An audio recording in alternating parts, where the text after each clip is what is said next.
Menurut pihak kepolisian, dari banyaknya korban yang terjerat iming-iming menggandakan uang ini hanya sedikit yang melaporkan.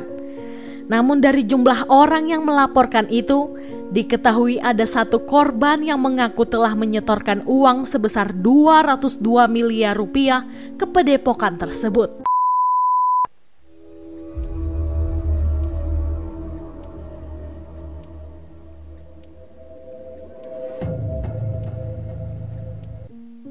Assalamualaikum warahmatullahi wabarakatuh. Kembali lagi di YouTube channel saya, Lembaran Cerita. Semoga kabar kalian semua sehat selalu dan pastinya diberi kebahagiaan dalam menjalani hidup. Di video kali ini saya akan membahas kasus yang pernah menggemparkan Probolinggo, Jawa Timur. Nah, daripada kelamaan, yuk langsung kita bahas. Taat Pribadi, atau yang lebih dikenal dengan nama Dimas Kanjeng Taat Pribadi. Ia lahir di Probolinggo, Jawa Timur pada 28 April 1970. Ia merupakan anak kelima dari 6 bersaudara dari pasangan Mustain dan ibunya bernama Ngatri. Ayahnya merupakan purnawirawan Polri dan terakhir menjabat sebagai Kapolsek Gading Kabupaten Probolinggo. Ayahnya ini meninggal dunia pada tahun 1992, sedangkan ibunya yang merupakan ibu rumah tangga meninggal pada tahun 2002 ketika Dimas Kanjeng berusia 32 tahun. Ia mengaku pernah menempuh pendidikan di bangku kuliah di salah satu universitas di Malang. Namun saat itu kuliahnya tidak sampai selesai alias drop out. Pada tahun 1994, Dimas Kanjeng menikah dengan Rahma Hidayati yang merupakan tetangganya di Probolinggo. Setelah menikah, keluarga Rahma yang tergolong kaya itu menghibahkan sebuah tanah dengan luas 2 hektar kepada Dimas Kanjeng. Tidak diketahui kapan pastinya Dimas Kanjeng mulai berguru, tetapi menurut pengakuannya, ia memiliki ilmu untuk mendatangkan uang secara gaib setelah gurunya Kiai Abah Ilyas meninggal pada 10 Juli 2009. Menurutnya, ia memang bukan murid terbaik dari Kiai Abah Ilyas. Namun karena ia tidak pernah membantah, maka ia memperoleh ilmu gaib menggandakan uang dari gurunya. Dan menurut pengakuan beberapa temannya, sejak usia muda, Dimas Kanjeng memang sudah dikenal senang berburu ilmu kebatinan, ilmu kejawen, dan nyepi di tempat-tempat keramat.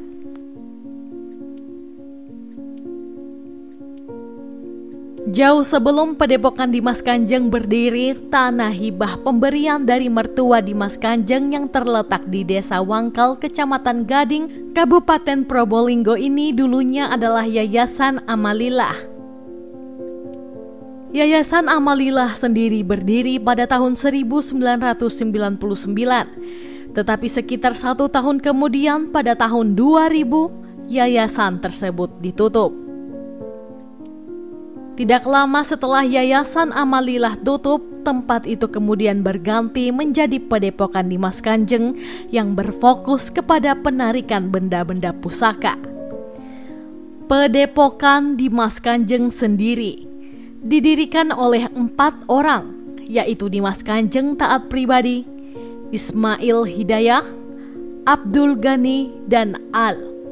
Kegiatan padepokan yang baru ini ternyata mendapat sambutan luar biasa dari masyarakat. Banyak tetangga Dimas Kanjeng menjadi terheran-heran karena setelah merubah yayasan menjadi padepokan, ia merekrut banyak sekali anggota pengikut. Selain itu, perubahan hidup yang signifikan juga membuat penduduk takjub. Karena diawali dengan membangun masjid, ia kemudian membangun rumah mewahnya. Dimas Kanjeng juga disebut-sebut membeli tanah milik warga dengan harga yang cukup tinggi dibanding harga umumnya. Tanah milik Dimas Kanjeng yang awalnya hanya 2 hektar pun menjadi semakin luas setelah membeli tanah-tanah milik warga setempat. Diketahui setelah membeli tanah sekitarnya, tanah milik Dimas Kanjeng ini menjadi 7 hektar. Aktivitas di dalam padepokan sendiri juga semakin meningkat karena banyak pengikut Dimas Kanjeng yang berdatangan dari luar pulau dan membangun tenda-tenda darurat di dalam padepokan itu. Di dalam padepokan sendiri biasanya ada kegiatan-kegiatan keagamaan seperti doa sholawat atau istighosa, beramal kepada fakir miskin, dan semacamnya.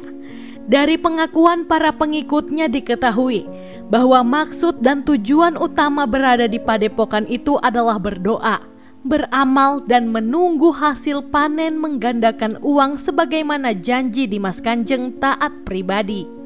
Karena sejak awal mereka bergabung ada mahar atau harga yang harus dibayarkan dan mereka dijanjikan jika nantinya akan kembali 100 sampai 1000 kali lipat.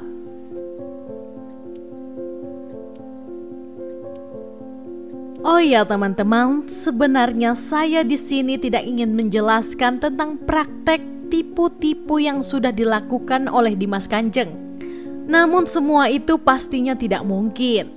Sehingga di sini saya jelaskan sedikit tentang praktik tipu-tipu yang dilakukan oleh Dimas Kanjeng taat pribadi.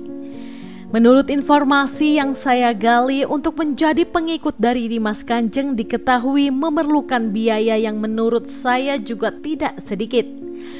Besarannya cukup bervariasi, mulai dari 1,5 juta sampai dengan 200 miliar per pengikut dengan embel-embel yang menggiurkan, yaitu mahar atau biaya pendaftaran akan dikembalikan 100 sampai dengan 1000 kali lipat dari jumlah yang disetorkan.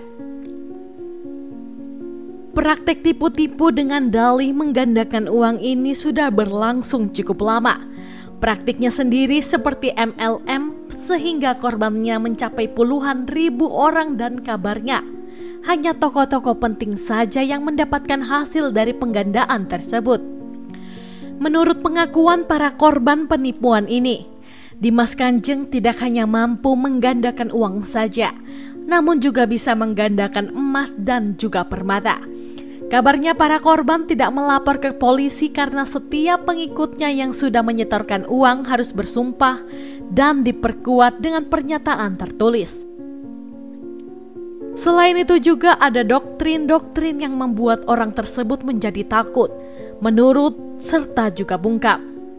Menurut pihak kepolisian, dari banyaknya korban yang terjerat iming-iming menggandakan uang ini hanya sedikit yang melaporkan. Namun dari jumlah orang yang melaporkan itu, diketahui ada satu korban yang mengaku telah menyetorkan uang sebesar 202 miliar rupiah ke padepokan tersebut. Dan ini merupakan jumlah kerugian yang terbesar dari laporan yang diterima pihak kepolisian. Dimas Kanjeng diyakini telah meraup puluhan triliun rupiah dari praktek tipu-tipu berkedok penggandaan uang ini.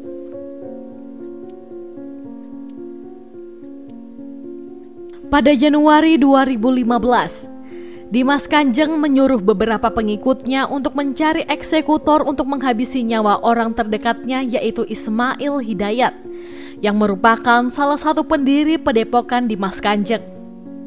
Alasan pembunuhan ini karena Ismail Hidayat dinilai telah merugikan padepokan Dimas Kanjeng. Dari pengikut itu akhirnya terbentuk 9 orang eksekutor yang masing-masing telah memiliki tugas dengan imbalan sebesar 320 juta rupiah. Pada 2 Februari 2019, Dimas Kanjeng membujuk Ismail Hidayat untuk datang ke padepokan guna menerima dana bantuan sebesar 20 miliar rupiah. Namun bujuk rayu tersebut ditolak oleh Ismail Hidayat, sehingga 9 orang suruhan Dimas Kanjeng ini menjemput paksa Ismail Hidayat di rumahnya, dan saat itu ia langsung dibawa menggunakan sebuah mobil. Ismail Hidayat kemudian dihabisi di Jalan Raya Paiton, Probolinggo dengan menjerat lehernya menggunakan seutas tali, dihantam menggunakan batu, kedua tangan terikat ke belakang dan kepala dibungkus dengan plastik kresek. Kemudian tubuh Ismail Hidayat dibawa ke kawasan hutan Tegal Siwalan Situbondo untuk dikuburkan. Namun karena proses penguburannya yang terburu-buru dan kedalaman liang lahat yang kurang dari setengah meter, membuat makamnya ini mudah dibongkar oleh sekelompok anjing dan akhirnya ditemukan oleh warga setempat 3 hari setelah dikuburkan. Namun karena tidak ditemukan identitas dan tidak ada warga yang mengenalinya, maka korban diidentifikasi sebagai Mr. X. Korban kedua Dimas Kanjeng adalah Abdul Ghani yang juga merupakan salah satu dari pendiri Padepokan Dimas Kanjeng. Abdul Ghani ini dalam kesehariannya dikenal sebagai pedagang perhiasan emas dan batu permata yang berasal dari desa Semampir Kerakasan, Kabupaten Probolinggo. Ia merupakan seorang sultan yang menjadi orang terdekat dari Dimas Kanjeng. Abdul Ghani yang berperan sebagai pengepul dana mahar dari para pengikut Dimas Kanjeng ini merasa gerah karena terus-menerus ditagih oleh para pengikut yang telah ia koordinir dengan uang mahar bernilai puluhan miliar. Sebab uang mereka itu tidak juga berhasil digandakan dan bahkan tidak juga dikembalikan utuh. Abdul Ghani pun kemudian mengancam akan membongkar aksi tipu-tipu Dimas Kanjeng ini kepada pihak kepolisian. Dimas Kanjeng yang merasa terancam dengan keberadaan Abdul Ghani ini kemudian menyuruh 9 anak buahnya untuk menghabisi nyawa Abdul Ghani. Pada 13 April 2016, Dimas Kanjeng menyuruh Abdul Ghani untuk datang ke Padepokan dengan iming-iming akan diberikan pinjaman uang sebesar 230 juta. Kemudian setelah Abdul Ghani sampai di Padepokan, 9 orang anak buah Dimas Kanjeng langsung menghabisi nyawa Abdul Ghani dengan cara yang sama seperti yang mereka lakukan terhadap Ismail Hidayah di salah satu sudut Padepokan. Kemudian tubuh Abdul Ghani dibawa masuk ke dalam mobil dan dibuang begitu saja di bawah jembatan Waduk Gajah Mungkur, Wonogiri, Jawa Tengah. Pada 14 April 2016, mayat Abdul Ghani ditemukan oleh warga setempat dan segera dibawa ke rumah sakit untuk dilakukan otopsi. Karena tidak ada identitas, ia pun diidentifikasi sebagai Mr. X. Polisi yang menangani kasus penemuan mayat Abdul Ghani membutuhkan waktu setidaknya 4 bulan untuk menyelidiki kasus tersebut. Dari hasil penyelidikan modus operandi dan ciri-ciri yang ada, polisi meyakini bahwa pembunuhan ini identik dengan mayat yang ditemukan di hutan Tegal Siwalan Situbondo. Dan ketika dilakukan tes DNA, kedua korban pun akhirnya diketahui identitasnya. Pihak kepolisian kemudian menangkap 4 orang tersangka dalam kasus tersebut. Nah, penyelidikan itu kemudian mengerucut ke sebuah nama, yaitu Dimas Kanjeng sebagai otak dari pembunuhan itu. Pada Kamis 22 September 2016, Dimas Kanjeng ditangkap tanpa perlawanan di rumahnya di Desa Wangkal, Kecamatan Gading, Kabupaten Probolinggo. Pihak kepolisian Polda Jatim menurunkan setidaknya 1.200 personil gabungan dalam penangkapan tersebut sebagai antisipasi adanya perlawanan dari pengikut Dimas Kanjeng. Proses penangkapannya sendiri memakan waktu 20 menit dan sempat mendapat perlawanan dari para pengikut setia Dimas Kanjeng dengan lemparan batu. Pada 9 Februari 2017, sidang perdana kasus tersebut pertama kali digelar di Pengadilan Negeri Keraksaan Probolinggo. Dalam sidang tersebut, Dimas Kanjeng didakwa dengan pasal 340 KUHP tentang pembunuhan berencana. Pada 1 Agustus 2017, Pengadilan Negeri Keraksaan Probolinggo menjatuhkan vonis hukuman penjara selama 18 tahun. Pihak jaksa penuntut umum yang merasa vonis tersebut terlalu ringan kemudian mengajukan banding terhadap putusan hakim. Dan pada 16 Oktober 2017, Pengadilan Tinggi Surabaya menguatkan putusan dari Pengadilan Negeri Keraksaan, yaitu vonis penjara selama 19 tahun. Pada 25 Mei 2018, Mahkamah Agung menolak mengajukan kasasi dalam kasus tersebut, sehingga putusan final dalam kasus ini adalah hukuman penjara selama 18 tahun. Dan saat ini Dimas Kanjeng sedang menjalani proses hukumnya di Lembaga Permasyarakatan Medaeng, Surabaya. Demikian kasus yang bisa saya ceritakan untuk hari ini. Gimana nih menurut pendapat kalian? Silahkan sampaikan pendapat teman-teman di kolom komentar. Dan semoga dengan adanya video ini kita bisa belajar untuk lebih waspada dan selalu berhati-hati dalam menjalani hidup. Saya sendiri tidak akan pernah bosan untuk mengingatkan, selalu libatkan Tuhan di setiap tindakan kita, karena kita tidak akan pernah tahu apa yang akan terjadi ke depannya. Oke, sekian dulu untuk video hari ini. Mohon maaf jika ada salah dalam tutur kata. Dan jika menurut kalian channel ini bermanfaat, mohon supportnya dengan cara mengklik subscribe, like, komen, dan jangan lupa untuk menyalakan tombol notifikasinya agar kalian tidak ketinggalan saat kami upload video terbaru. Sampai jumpa di video selanjutnya. Bye-bye.